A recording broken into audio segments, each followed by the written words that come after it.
Hello guys, welcome back to my channel. दोस्तों, आज हम इस वीडियो के अंदर रियल केस डिस्कस करने वाले हैं।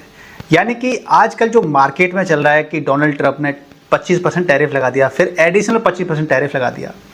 यूक्रेन और रशिया का युद्ध चल रहा है, इजराइल हमास के बीच में कन्फ्लिक्ट चल रहा है, फिलिस्तीन, गाजा, ये सारी चीज़ें आपके माइंड में चल रही हैं। और ऐसा सारा कुछ आज कंज्यूम करते हैं सोशल मीडिया के माध्यम से, टीवी न्यूज़ के माध्यम से। तो आपने क्या किया कि आप में से काफ़ी सारे लोगों ने क्या किया कि एक गलती कर दी कि आपने अपने सारे म्यूचुअल फंड्स को बेच दिया कि यहाँ से पैसा बनता नहीं है, म्यूचुअल फंड बेकार है, शेयर मार्केट बेकार है, और ऐसी गलती कर दी। तो दोस्तों, क्या ये ऐसी जो सिचुएशन है ये आपके साथ भी हो रही होगी, आपने महसूस की होगी, और बहुत सारे लोगों के साथ ये फेस कर रहे हैं कि अब करना क्या चाहिए हमें, हमारा पैसा तो बन ही नहीं रहा है और पिछले 1 साल से हमने इन्वेस्टमेंट किया हुआ है। बहुत सारे लोगों की क्वेरीज आती हैं कि हमने पिछले 1 साल से पैसा इन्वेस्टमेंट कर रखा है, कभी इसी म्यूचुअल फंड के अंदर, उसके अंदर, और हमें नेगेटिव में पोर्टफोलियो चल रहा है, म्यूचुअल फंड हमारा नेगेटिव में चल रहा है, हमें क्या करना चाहिए, हमें उसमें से एग्जिट कर देना चाहिए या हमें पैसा और लगा देना चाहिए। और कई सारे लोगों ने तो अपना पोर्टफोलियो ही बिल्कुल क्लोज खाली कर दिया, यानी कि बेच दिया, घाटे में बेच दिया। अब दोस्तों, इसका सॉल्यूशन क्या हो सकता है? आखिर सही नॉलेज ना होने की वजह से लोग ऐसी गलतियां क्यों कर रहे हैं, इसके बारे में चर्चा करते हैं। और लोगों के 1-1 साल हो जाने के बावजूद भी नेगेटिव रिटर्न क्यों मिल रहे हैं लोगों को, नेगेटिव रिटर्न क्यों, यानी कि पोर्टफोलियो उनका नेगेटिव में क्यों है, इसकी भी चर्चा करेंगे। आखिर इसके पीछे वजह क्या है और हमें क्या करना चाहिए एज ए इन्वेस्टर। तो ये वीडियो आप लोगों के लिए काफ़ी ज़्यादा इन्फॉर्मेटिव होने वाला है, इंपॉर्टेंट होने वाला है। आप इस वीडियो को आखिर तक देखिएगा। जल्दी से इस वीडियो को लाइक कर दीजिए, शेयर कर दीजिए, चैनल पर नए तो चैनल को सब्सक्राइब कर लीजिए। देखिए, जब हम इन्वेस्टमेंट करते हैं तो आप खुद पहले ये अपने आप को एनालाइज करके देखिए कि हम जब इन्वेस्टमेंट करते हैं तो इन्वेस्टमेंट कब करते हैं, हमें इन्वेस्टमेंट करने का ज्ञान कब आता है।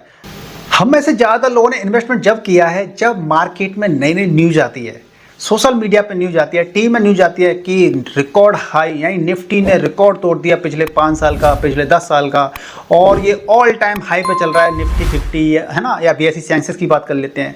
यानी कि जब मार्केट बुलिश होता है, मार्केट काफ़ी नई ऊंचाइयां छू रहा होता है, हम उस समय पे लालच में आते हैं कि अरे यार, शेयर मार्केट तो पैसा बहुत बनता है, शेयर मार्केट नई नई ऊंचाइयां छू रहा है। तो हम ऐसे टाइम पे क्या करते हैं, इन्वेस्टमेंट करना स्टार्ट कर देते हैं। और ऐसे टाइम में इन्वेस्टमेंट करते हैं, इसका मतलब क्या होता है कि हम ऑलरेडी काफ़ी ऊंचाई पर होते हैं, ऑल टाइम हाई के नियर बाई होते हैं, तब हम अपना इन्वेस्टमेंट करते हैं। तो देखिए, कोई भी चीज़ होती है जब ऑल टाइम हाई पे चल रही होती है तो क्या वो हमेशा ही ऑल टाइम हाई पे चलती रहेगी? वो नीचे भी तो आएगी। शेयर मार्केट कभी भी सीधी लाइन की तरह नहीं चलता है। शेयर मार्केट ऊपर जाएगा, फिर नीचे आएगा, फिर ऊपर जाएगा, नीचे आएगा, ऐसे ऐसे बढ़ता है। और नीचे भी जाएगा तो एकदम से नीचे ऐसे नहीं आता है, नीचे ऊपर गया, नीचे आया, ऊपर गया, नीचे आया, ऐसे ही नीचे कर आता है। तो इस प्रकार से हम जब गलत टाइम पे इन्वेस्टमेंट कर देते हैं, और जब हम इन्वेस्टमेंट करने का टाइम होता है तब हम पैसा क्या करते हैं, निकाल लेते हैं। जब मार्केट क्रैश करता है, आज से 6 महीने पहले क्या स्थिति थी कि 6 महीने पहले एक अच्छी खासी गिरावट आई थी, उस गिरावट में लोगों ने पैसा निकाला था, जबकि उस गिरावट में हमें पैसा लगाना चाहिए था। क्यों? क्योंकि उस समय पे हमें चीज़ें सस्ती मिलती हैं। हमें म्यूचुअल फंड के अंदर जो NAV होती है ना, नेट असेट वैल्यू, वो सस्ती मिलती है। हमें उस समय पे इन्वेस्टमेंट करना चाहिए था, लेकिन हम इसका क्या करते हैं, उल्टा करते हैं कि हमने पैसा लगाया था यहाँ पर और नीचे मार्केट आ गया तो यहाँ पे क्या करते हैं, सेल कर देते हैं।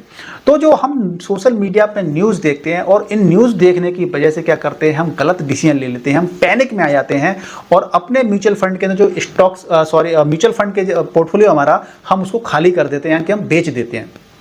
तो हमें ऐसी गलती नहीं करनी है। बेसिकली अगर आप म्यूचुअल फंड में इन्वेस्टमेंट कर रहे हो तो म्यूचुअल फंड में इन्वेस्टमेंट करने के लिए आप आए हो, तो आप ये मान के चलिए कि आप शॉर्ट टर्म के लिए नहीं आए हो। अगर आप शॉर्ट टर्म के लिए इन्वेस्टमेंट कर रहे हो तो आप म्यूचुअल फंड से दूर रहिए। आपका प्रॉफिट तो बनने के चांसेस कम है, आपको लॉसेज होने के चांसेस ज़्यादा हैं। क्योंकि जैसा कि अभी आप देख रहे हो कि पिछले 1 साल से आपको प्रॉफिट नहीं दिख रहा है। ये प्रॉफिट क्यों नहीं दिख रहा है? ये प्रॉफिट आपको इसलिए नहीं दिख रहा है क्योंकि 1 साल पहले आपने जो इन्वेस्टमेंट किया था, 1 साल या 1.5 साल पहले आपने जो इन्वेस्टमेंट किया था, 2 साल पहले जो इन्वेस्टमेंट किया था, वो आपने करीब करीब ऊंचाई पे इन्वेस्टमेंट किया था। आपने पैसा हाई मार्केट में लगाया था, जब मार्केट काफ़ी ऊंचाई पे था तब आपने पैसा लगाया था। जब आपका म्यूचुअल फंड महंगा था आपने उस समय पैसा लगाया था। आज क्या है, वो अभी पहले वाली पोजीशन को क्रॉस ही नहीं कर पाया, ऊपर नहीं जा पाया, वो नीचे चल रहा है।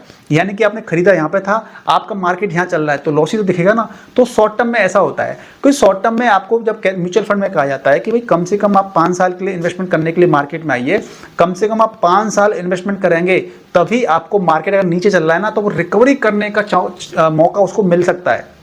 तो इस प्रकार से आपको अपने इन्वेस्टमेंट के साथ में ऐसा बिल्कुल भी नहीं करना है। आपने म्यूचुअल फंड के अंदर इन्वेस्टमेंट करा है तो आपको लॉन्ग टर्म सोचना चाहिए, कम से कम 5 साल, 7 साल, 10 साल सोचना चाहिए। क्योंकि देखिए, जो भी वर्ल्ड लेवल पे, जो भी विश्व लेवल पे, इंडिया लेवल पे अपने इकोनॉमिक हालात जो चल रहे हैं, चाहे वो रशिया यूक्रेन का युद्ध हो, चाहे वो इजराइल ईरान का कॉन्फ्लिक्ट हो, या इजराइल हमास का हो, ठीक है ना, और या फिर अमेरिका का हमारे ऊपर सो कॉल्ड जो सैंक्शंस की बात कर रहे हैं, आपको पहले टैरिफ लगाया था, आप सैंक्शंस बोल रहे हैं कि हमने सैंक्शंस लगा दिए 50% के, जो कि 27 अगस्त से इफेक्टिव हो जाएंगे।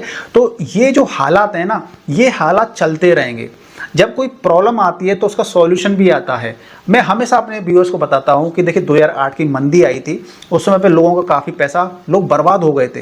लेकिन बर्बाद हुए थे जिन्होंने पैसा इन्वेस्टमेंट किया था लोन ले लेकर के, अपने घर को गिरवी रख करके पैसा लगा दिया था, वो ज़्यादा बर्बाद हुए थे। जिनका खुद का पैसा था, ठीक है मार्केट नीचे गया, लेकिन मार्केट नीचे गया है तो मार्केट को ऊपर भी तो जाना पड़ेगा ना कभी ना कभी। तो वहाँ पर भी मार्केट ने 1.5-2 साल के अंदर रिकवरी स्टार्ट कर दी थी और वो रिकवर हो भी गया था। अगर कोविड की बात करें तो कोविड के दौरान भी देखिए मार्केट कितना गिर गया था, लेकिन उसके बाद भी मार्केट ने रिकवरी कर दी। इसी प्रकार से अगर मार्केट अभी भी हालात ऐसे चल रहे हैं, और आप में से ज्यादातर लोगों की क्वेरी पता क्या अभी आती है, अभी मेरे खुद भी एक मित्र हैं, मैंने उनको काफी समझाया, लेकिन फिर भी पता क्या कह रहे थे कि यार ना म्यूचुअल फंड मेरे लिए है नहीं है, म्यूचुअल फंड में पैसा बनता नहीं है। उन्होंने 6 महीने पहले इन्वेस्टमेंट करना स्टार्ट किया था। मैंने उनको काफी समझाया, उनका पोर्टफोलियो प्रॉपर तरीके डिजाइन किया मैंने और अच्छे से समझाया मैंने उनको, लेकिन उनके समझ में नहीं आया। बोल नहीं मैं तो गोल्ड में इन्वेस्ट करूंगा, गोल्ड ही अच्छा है मेरे लिए, और म्यूचुअल फंड से पैसा बनता नहीं है। 6 महीने के अंदर मेरे को ना 300 रुपये का, 400 रुपये का लॉस दिख रहा है वहां पर। तो दोस्तों देखो, ऐसे अगर आप सोचेंगे ना तो आपसे आप कभी पैसा बना नहीं पाएंगे। शॉर्ट टर्म में आप भूल जाइए पैसा बनाना, आपको लॉन्ग टर्म लेके चलना पड़ेगा। लॉन्ग टर्म में आप लगातार इन्वेस्टमेंट कीजिए, लगातार अपनी एसआईपी को जारी रखिए, या फिर लमसम भी करना है तो लगातार लमसम करते रहिए। जब जब मार्केट में गिरावट आती है तभी आप एक मार्केट से अच्छा खासा पैसा बना सकते हैं। और पैसा वही लोग बना पाते हैं जो लगातार एसआईपी 5 साल, 7 साल, 10 साल, 15 साल, 20 साल चलाते हैं। वो नहीं जो स्टार्टिंग में जोश में तो आ जाते हैं इन्वेस्टमेंट करने के लिए, फिर देखते हैं कि 1 साल में मार्केट ने रिटर्न नहीं दिए हैं, तो आप फिर डिमोटिवेट हो जाते हैं और सोचते हैं कि यार मार्केट बेकार है, जुआ है मार्केट, तो इसमें पैसा नहीं बनता है। पैसा बनता है, लेकिन उनका बनता है जो लगातार मार्केट में बने रहते हैं। अब ये 1 साल से रिटर्न नहीं दे पा रहा है, देखिए कभी कभी साल ऐसे आ जाते हैं कि किसी साल रिटर्न हमें नहीं मिला, किसी साल हमें नेगेटिव रिटर्न मिला, या किसी साल हमें 5% का रिटर्न मिला। लेकिन कुछ साल फिर ऐसी भी तो आती हैं कि हमें 15% रिटर्न मिल गया, 20% का रिटर्न मिल गया, 25% रिटर्न मिल गया। अगर आप कोविड के बाद से देखोगे तो सारे म्यूचुअल फंड में आप देखोगे पिछले 3 साल, 2 साल के, अगर कोविड के बाद से जस्ट देखोगे 3 साल के, तो 40% तक रिटर्न मिले थे। तो हमें एवरेज देखना चाहिए कि भैया हमें एवरेज पिछले 15 साल के अंदर, 10 साल के अंदर कितना मिला है, तो हमें इतना रिटर्न फ्यूचर में मिल जाए तो हमारे लिए अच्छा है। तो इसलिए आपको पैनिक में आकर के ऐसे डिसीजन नहीं लेने हैं। आपको अगर म्यूचुअल फंड में इन्वेस्टमेंट करना है या स्टॉक मार्केट में इन्वेस्टमेंट करना है, तो अच्छे प्रोडक्ट के अंदर आपने इन्वेस्टमेंट किया है तो आपको लंबे समय तक उसके अंदर मार्केट में बने रहना चाहिए, तभी आप पैसा बना सकते हैं मार्केट से। तो मुझे उम्मीद है कि आपको वीडियो पसंद आया होगा। पसंद आया तो इस वीडियो को लाइक कर दीजिए, शेयर कर दीजिए। चैनल पर नए तो चैनल को सब्सक्राइब कर लीजिए। मिलते हैं नेक्स्ट वीडियो में। गुड बाय, टेक केयर, जय हिंद, जय भारत।